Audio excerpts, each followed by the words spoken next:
August 1957. In the skies above Missouri, an Air Force plane is in trouble. Out of gas, pilot and crew bail out. What happens next would become the stuff of legend. The unpiloted plane should have crashed. Instead, it makes a perfect landing. This is the story of the DC3, the plane that defined the way we fly. It heralded a new era of air travel. It was very glamorous. It was mostly celebrities and businessmen. And became a war hero. I've seen them come in with holes in the wings and the motor shot out, everything else. A maverick from its inception. Here comes the Douglas Company coming in with, we're going to give you something revolutionary here. Its development laid the cornerstones of aviation as we know it today. It is truly the linchpin of American and global air transport. It's the plane that created a revolution and changed the world.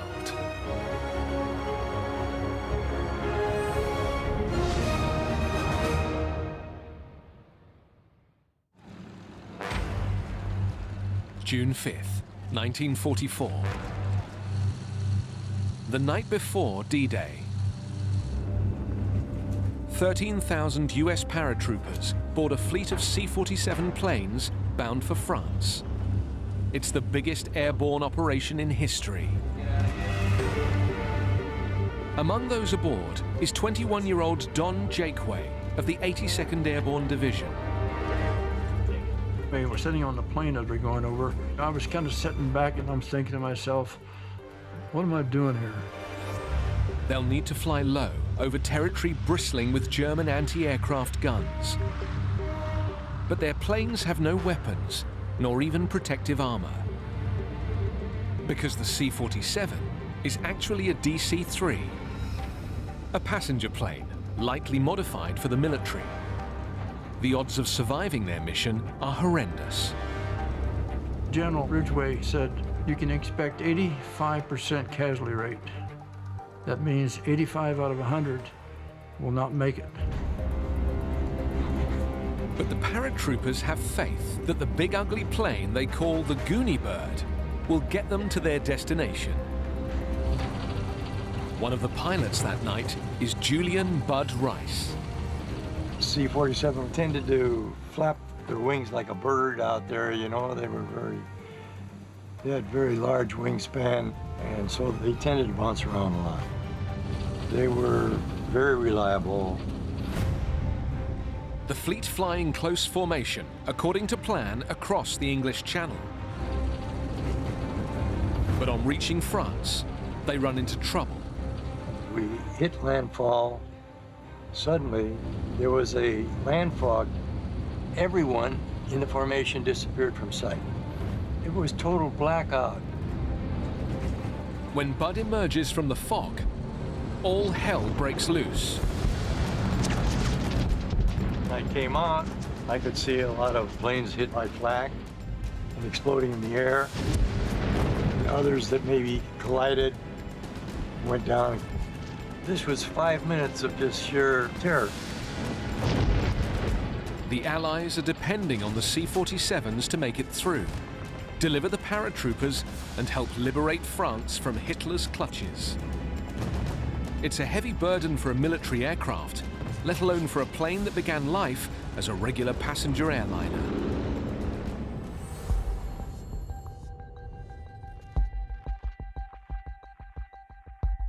Its story begins in 1932 with the arrival of a letter at the offices of airplane manufacturer, the Douglas Aircraft Company.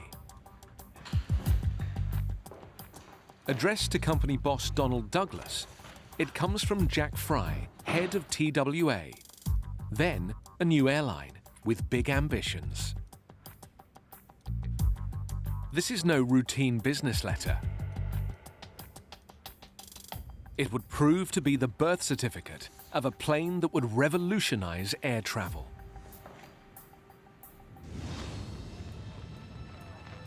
In the 30s, the passenger airline business is still in its infancy, and flying is wildly expensive. The cost of a ticket to California from New York was about $300. It still is. But in 1930, that could buy you a car. With the US in the midst of the Great Depression, flying is strictly for the super rich. But a flight aboard an early commercial airplane is far from luxurious. You see the advertisements and everyone's happy and smiling and eating well. But that was not the reality. They were noisy, drafty, uncomfortable, relatively slow. You had a lot of engine fumes and gas and waste under the cockpit. People did not feel very well necessarily after flying these. You were flying 5,000 feet above the surface, so you were in the very turbulent air. On a lovely, calm day, you had a very smooth ride. If not, you were bounced all over the sky. Worse, taking a flight in the early passenger planes could be downright dangerous. In 1931, disaster strikes. A TWA plane with 8 people on board crashes into a Kansas prairie. An airplane fell apart literally in the sky, killing all its passengers, one of whom was Newt Rockne, the legendary football coach of Notre Dame. It wasn't weather, it wasn't pilot error, that the darn thing had rotted out from inside.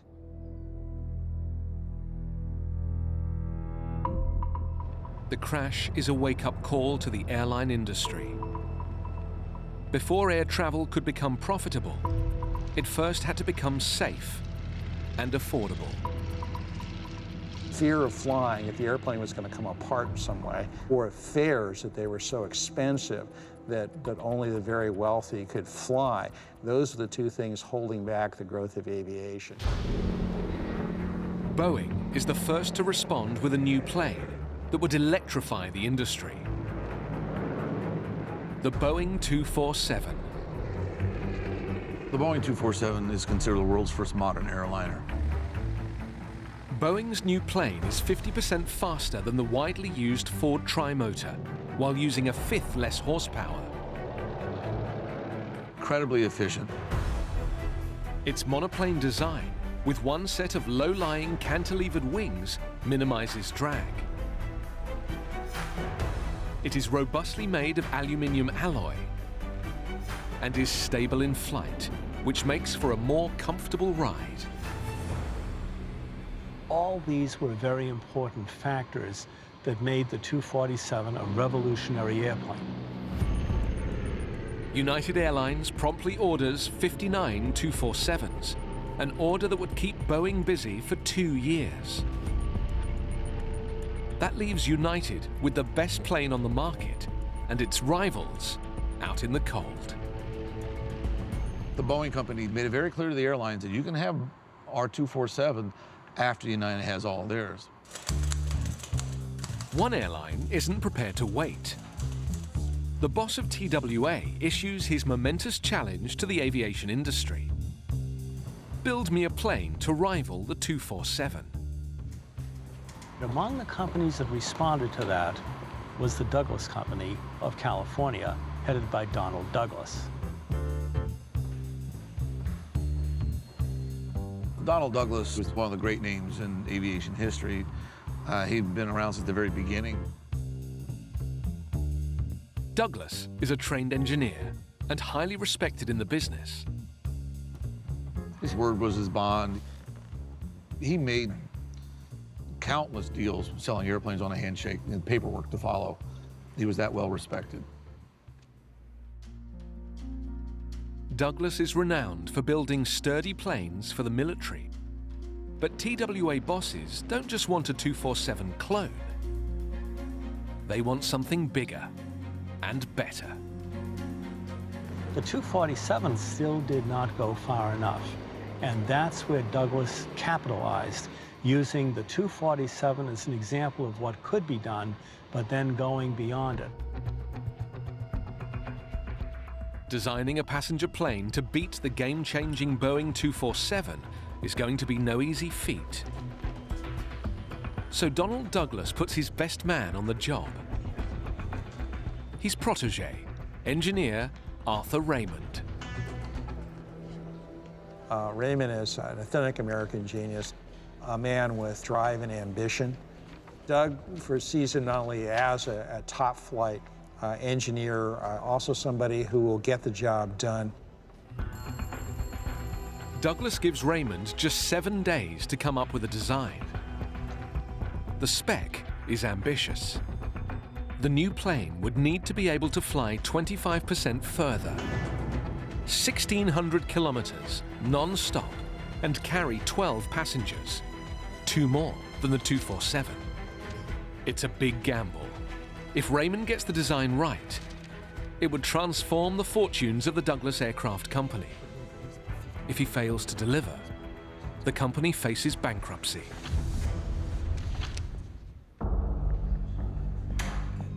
August 1932. Douglas Aircraft's mastermind engineer, Arthur Raymond, pitches the design for their new passenger aircraft, the DC-1, to TWA. They are taken aback by what they see. When TWA saw the initial concepts for this machine, there was a big question mark because it was a twin-engine airplane. The Boeing 247 had proved that 2 engines could work. But still reeling after the Kansas air crash, TWA had specifically demanded 3 engines, 2 to fly and 1 as a safety precaution. The aerodynamics was so poor for the aircraft of those days that if a twin-engine design lost power in 1 engine, it would simply descend, and you needed a 3rd engine to give it any chance at all of remaining aloft.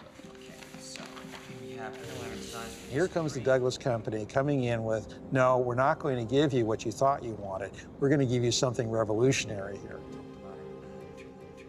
TWA's technical advisor was none other than Charles Lindbergh, who'd flown the first solo transatlantic flight 5 years earlier. Lindbergh is skeptical that a plane this size could survive losing an engine. Will this thing fly? Yes, definitely going to fly. If you can make it fly, then we'll buy it. Raymond bet the company on the DC-1. Their costs were not covered in the original contract. They weren't going to make money on this thing until after they had delivered over a certain number of airplanes. Raymond had used a complex aeronautical formula to design the DC-1. To prove it could fly on 1 engine, he turns to nearby Caltech, which is pioneering a new aviation technology, wind tunnel testing. One can arguably say that the Douglas DC-1 represented the first scientifically designed American airplane, and playing the key role in doing that was really the tunnel tests that were done at Caltech. The initial tests are deeply troubling.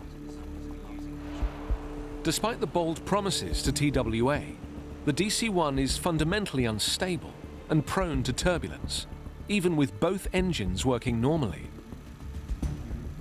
It had to do pretty much with the center of gravity problem and how this wing and the fuselage fit together. Raymond doesn't give up. The team conducts more than 200 tunnel tests before coming up with a solution. Like other aircraft of the time, the plane's wings are set at right angles to the fuselage. Raymond discovers that sweeping back the wings shifts the center of gravity, dramatically improving the plane's stability. The wing design proved so successful But really, if we take a look at a lot of subsequent aircraft, we see that they all tend to emulate that moderate swept-back approach. And to minimize turbulence and drag between the wing and the fuselage, engineers devise an element called a fillet. That lovely little compound curve you see between where the wing meets the fuselage, it smoothed it out considerably.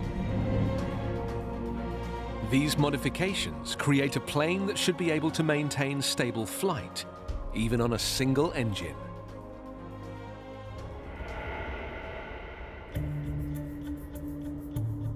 Wind tunnel testing has come a long way since the early days to become a fundamental part of the aviation design process.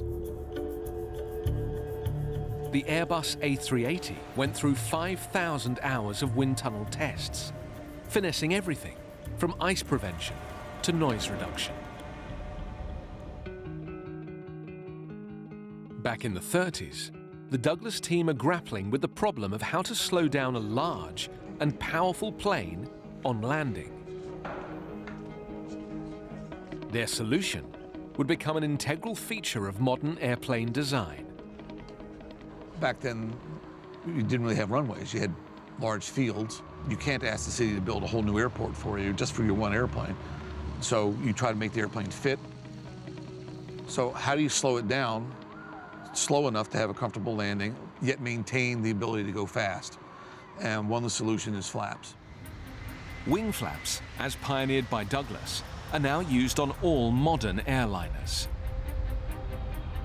On approach and landing, lowering the flaps helps to bring the plane to a halt more quickly. And while lowered for takeoff, they dramatically increase a plane's lift, meaning it can take off at slower speeds, using shorter runways. The DC-1 never went into production, but acts as a stepping stone to an even better version. In May 1934, Douglas reveals their new plane, the DC-2, a 14-seater. It's even faster and more powerful than its predecessor, and immediately sets the air industry alight. The DC-2 came on the scene with a bang. TWA flew this brand new airliner across the country in record-setting time. We have an airplane that's faster than anything that even the Army has. It was very dramatic, got headlines. The DC-2 could carry 4 more passengers than the rival Boeing 247. It offered a faster, smoother ride and needed fewer refueling stops. The plane is a hit, and Douglas production lines go into overdrive. When the aircraft entered service, it was obviously the airplane to have, and immediately made the 247 obsolescent. Douglas had scored a major coup against its rival Boeing. But its greatest contribution to commercial aviation is yet to come.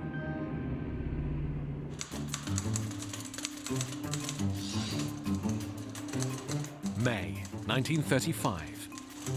Orders are pouring in for the Douglas Aircraft Company's new plane, the DC-2.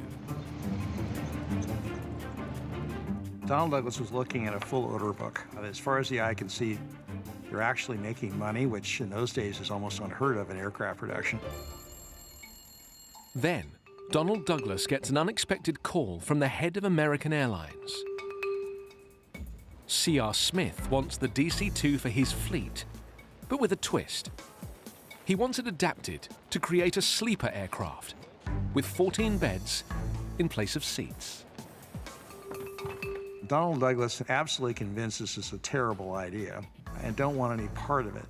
The sleeper is a dead end, that there's only going to be a very few amount of these. There's not going to be a market for it. It's not going to work the way out the C.R. Smith thinks. But then Smith hands Douglas an offer he can't refuse. An order for 10 Douglas sleeper transport planes to the value of $795,000, around $14 million in today's money. This is no simple design tweak. Accommodating beds means making the DC-2 a staggering 50% bigger. Usually when you expand an airplane design, you stretch it, you literally stretch it. You make it longer. In this case, they actually widened it. Early planes were built around a fuselage that resembled a flying box. But the inherent weakness of a square set tight limits on a plane's size. By the 30s, fuselages are becoming more rounded, making them stronger. Raymond and his team pushed things further than ever before. What they came up with is the world's biggest circular fuselage.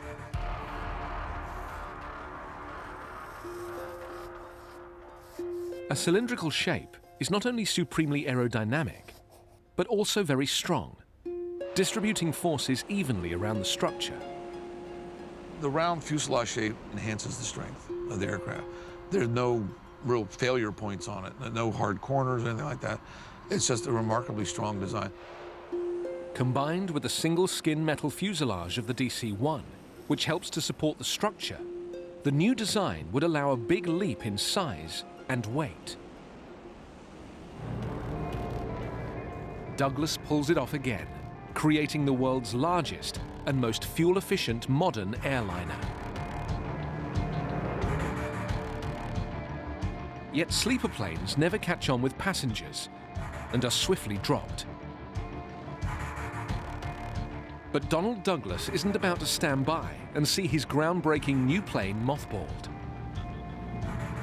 The more that Douglas and Raymond started thinking about it, then they started thinking beyond the sleeper transport. It didn't take long, it was very quick. Douglas realizes that replacing the beds with seats would increase the number of passengers by 50%. The DC-3 is born.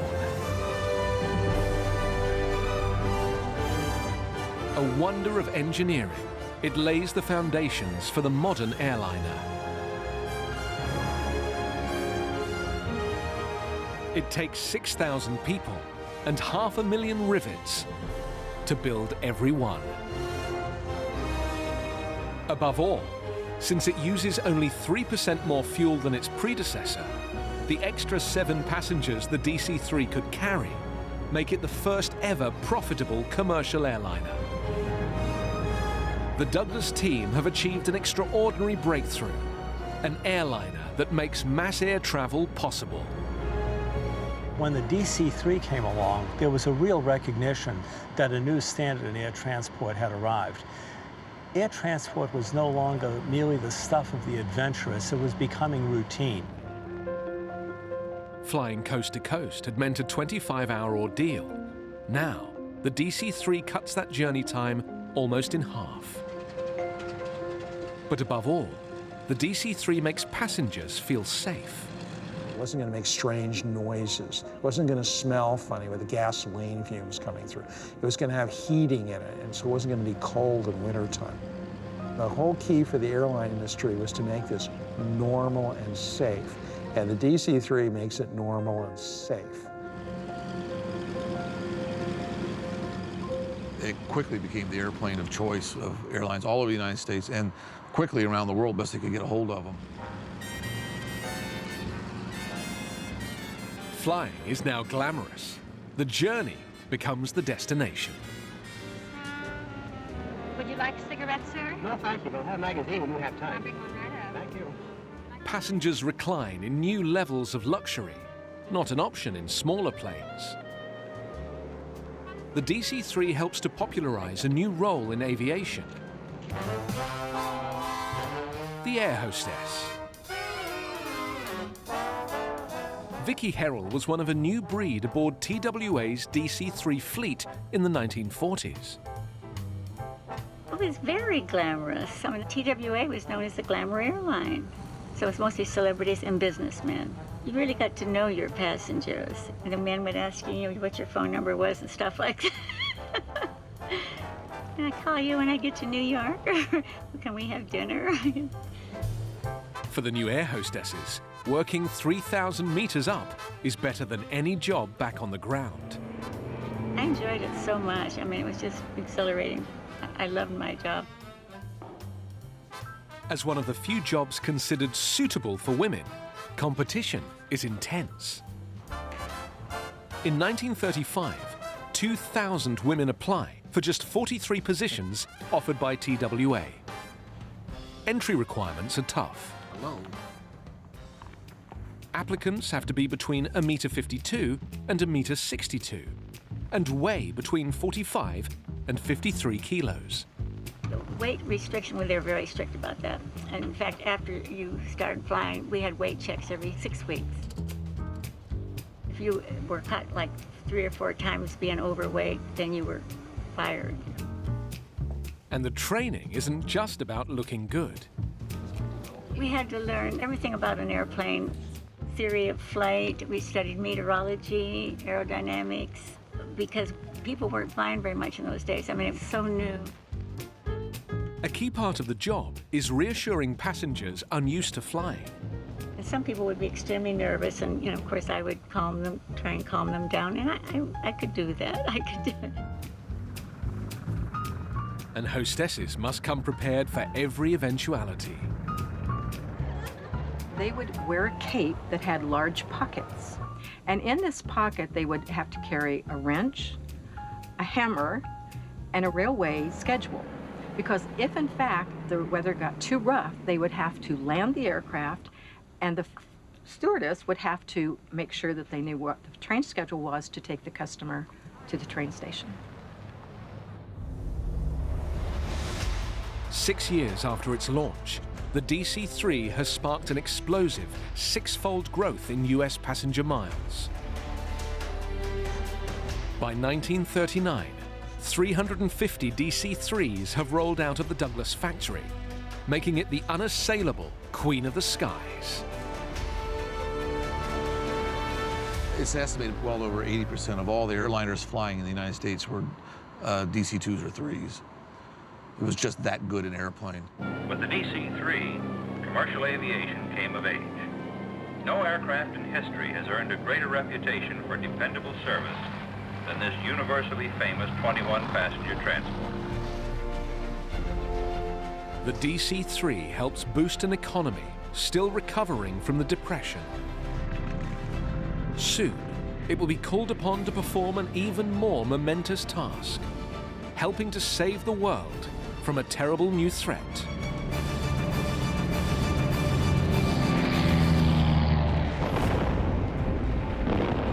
In December 1941, the bombing of Pearl Harbor propels America into a conflict that spans the globe. The crime of the century, death and destruction as gratitude for years of peace.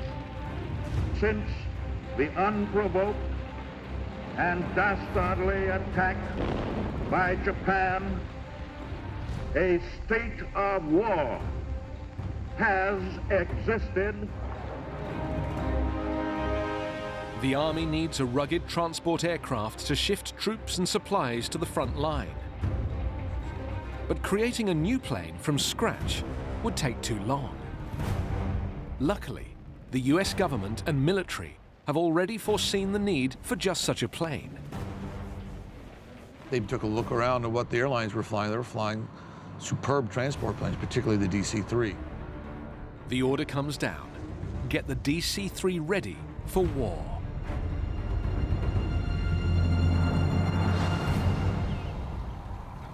A keen sailor, Douglas takes the team aboard his boat to brainstorm how to turn their airliner into a military transport plane. It is kind of ironic when we think about it. A sky train suddenly turns itself into a military workhorse. All they really did was put a cargo door on it and beefed up the floor so it could take heavy loads, and that was it. It's such a great airplane, such a strong airplane. You know, they didn't have to modify much at all. The DC-3 is reborn as the C-47. By 1944, a C-47 is rolling off the production lines every 34 minutes. Many of them destined for the British RAF, who call them Dakotas. The DC-3 C-47 is an amazingly overbuilt airplane. They didn't know how much stress various designs could take, so they decided to overbuild it just to take care of it. Famously, you could drive a 1-ton Jeep through the C-47's cargo door. It could carry 28 soldiers, and often more. In Burma, one RAF Dakota evacuates 65 walking wounded.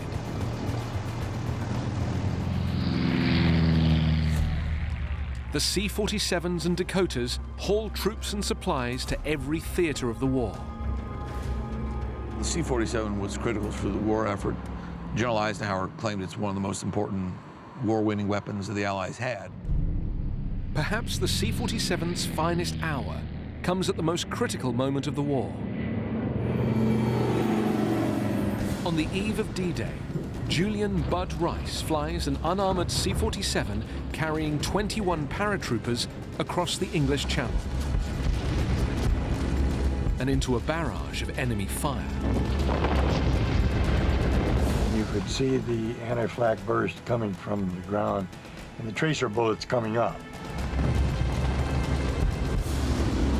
It was almost impossible to avoid everything, so you were lucky just to take some machine gun fire. Your 6-minute warning, rise and shine! As his C-47 enters the drop zone 8 kilometers from the French coast, 21-year-old Don Jakeway prepares for the most terrifying moment of his young life. The jump master stood there in the door. Okay, go, go, go, go! And if you froze in the door, he had orders to shoot you. 1, 2.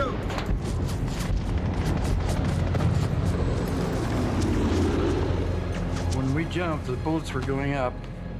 You could hear the zit, like going through your chute. You know the Germans are there, and the moment you jump in as a paratrooper, you're surrounded and scared to death. 821 C-47s fly in the first wave. Astonishingly, all but 21 of them deliver their human cargo to the drop zone and return home safe, including Bud Rice. The plane took a lot of hits. I was very fortunate. I came back safe and sound. Had no problem.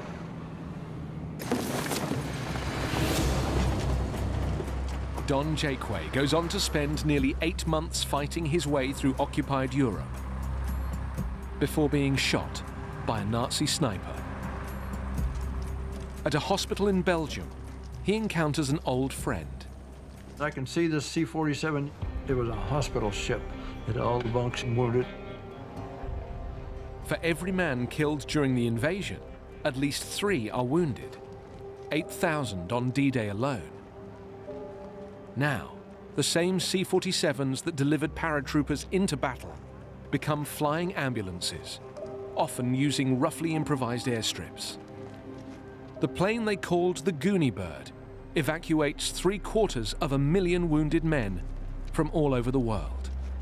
There was no sustained air transport enterprise that enabled the Axis powers to supply their forces routinely in the way that the Allies did, thanks largely to the C-47. The C-47 would also leave a lasting legacy on military strategy. When NATO responds to a crisis, how does it do so? It does so with modern airlift capability. And that modern airlift capability is rooted in the experience of the C-47 and the Dakota back in the Second World War. Even though the last DC-3 was built in 1946, there are still hundreds of working DC-3s in the air. It is the only pre-war aircraft still flying commercially. Rob Bolling and his DC-3 deliver cargo to Catalina Island off the coast of California. It's very cool that this thing survived. It's a testament to the airplane that it's survived this long. I know it's a really good designed airplane, so I feel privileged to get to fly something like this. It's a piece of history. Rob moves 1,300 tons of freight every year, whatever the conditions. It's very controllable with difficult crosswinds. It's right there for you the whole way down as long as you treat it right. Despite being 69 years old, his DC-3 is still a rugged and economical cargo plane. That's the good thing about the DC3. It can move stuff for not a lot of money.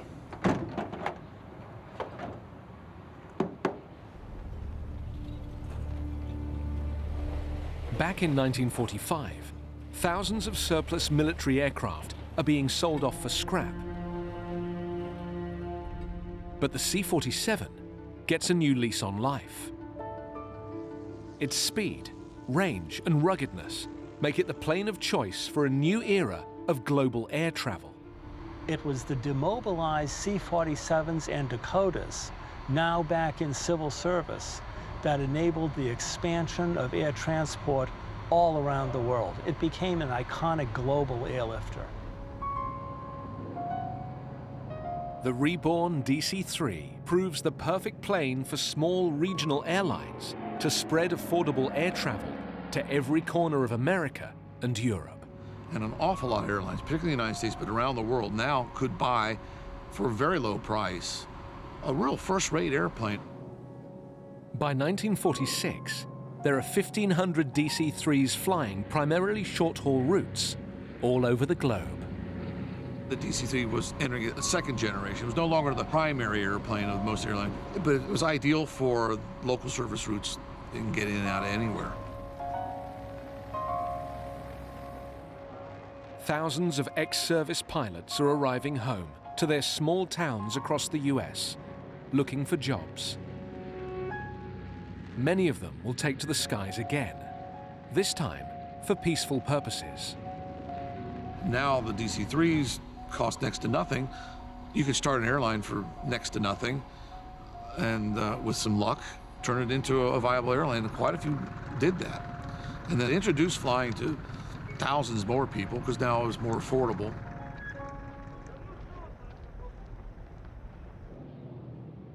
Yet even as the peacetime civil aviation boom gathers pace, the DC-3 is again called to assist in a new conflict threatening the globe. On June 24, 1948, Stalin fires the first salvo of the Cold War. The Soviets mount a blockade of Berlin, cutting off supplies to the sectors of the city under Allied control. The aim?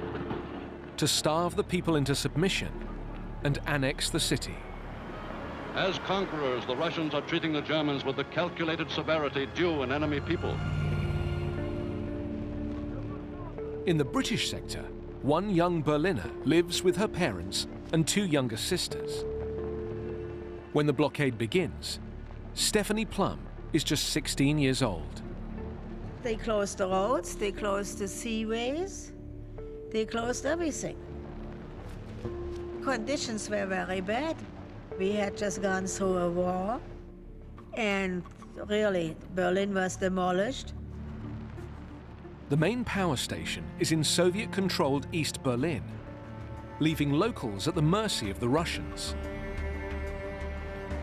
Whenever they felt like it, they shut the electricity off, the water off.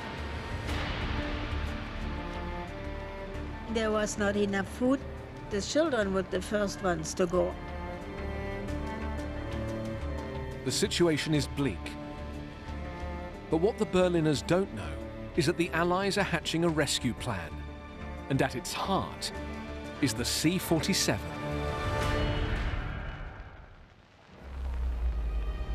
June 1948, Berlin. The Soviets are blockading all food supply routes into the city's Allied-controlled sectors. 2 million Berliners are on the brink of starvation. My little sister cried all the time. Cried because she was hungry, and all we gave her was water. Like many other Berliners, Stephanie Plum is driven to desperate measures. In the apartment we were living in, there were reams of white tissue paper. I found them, what a find. So we ate the tissue paper with a little water. And the Russians thought, you know, Americans would give us up. No, they didn't. They didn't. The Allies mount an airlift of unprecedented scale to fly in essential supplies and break the blockade. With their 3-ton payload, the C-47 and the Dakota are the obvious choice to lead the charge. On June 26, 1948, the first C-47s land in Berlin. We heard the planes coming. We thought, what are they going to do? They're bringing food? What's going on? A plane lands every 30 seconds. The Allies ship in thousands of tons of coal, food, soap, drinking water, milk, and medical supplies. Stephanie Plum disobeys her parents to go and see the Allied planes at Tempelhof Airport. The Germans came like ants when a plane landed, cleaned it out, took everything out, fuel in, and the plane went off. And this went on 24 hours. Never was there a stop. Constantly. In thunderstorms, in the rains going sideways, in foggy skies, no landing lights. The sky was for a year, never without planes. But bringing salvation to so many is not without sacrifice. There are 25 plane crashes during the airlift. Pilots must navigate a narrow flight corridor under constant harassment from Soviet planes flying dangerously close. On July 25, 1948, a C-47 smashes into a building as it is landing, killing both American pilots. They were still carrying the wreckage off, and the Germans put up a little memorial plaque. In all, 101 airmen and civilians lose their lives ferrying in the supplies. The airlift continues non-stop for nearly a year. By the time the humiliated Soviets lift the blockade in May 1949, the C-47s and their successor C-54s had clocked up 150 million kilometers. It's an astonishing achievement. These planes came to feed us and to be good to us. We never forgot what was done to us by the Americans. It was so beautiful, and it still is.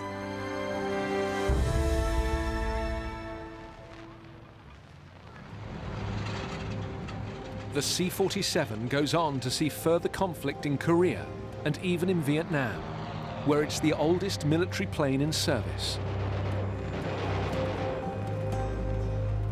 But by the 60s, its visionary creator is ready to hang up his slide rule.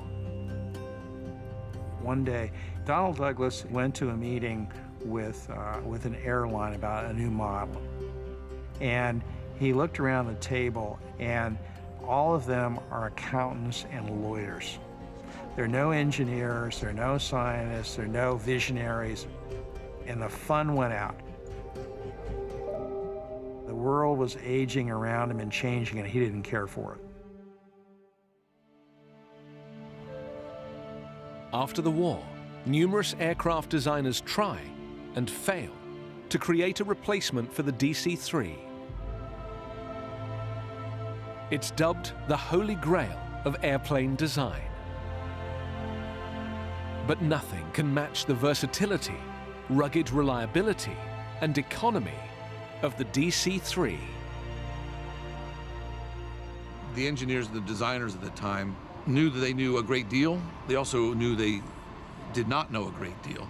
So they made the airplanes then a lot stronger and a bit heavier than we would today. But because of that, the likes of the DC-3s are still flying, almost unbreakable. The DC-3 story spans more than 2/3 of the entire history of powered flight.